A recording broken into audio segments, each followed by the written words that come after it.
sa lagay ng ating panahon ngayong umaga po ng August 8, 2025.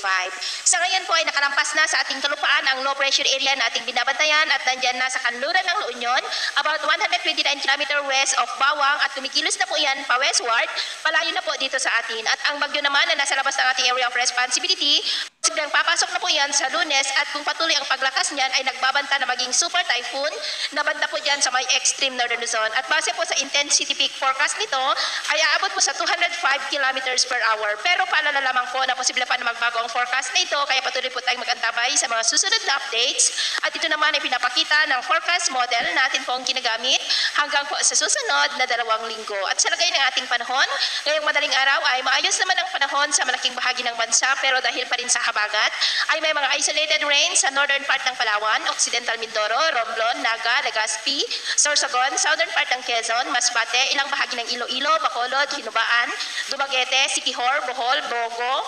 Leyte, Samar, Eastern Samar, Surigao del Norte, Zamboanga del Sur at Davao. At dahil naman sa trough ng LPA ay may mga isolated rains pa rin dyan po sa mga coastal areas ng Pangasinan at Zambales. At mamaya ay sisikat naman po ang araw sa malaking bahagi ng bansa pero may tsansa pa rin ng cloudy skies with isolated rains dulot ng habagat sa northern part ng Palawan, Legazpi, Mamburao, Romblon, Masbate, Catanduanes, Antique, southern part ng Iloilo, Pandan, Negros, Occidental Mindoro, Bohol, Leyte, ilang bahagi ng Samar,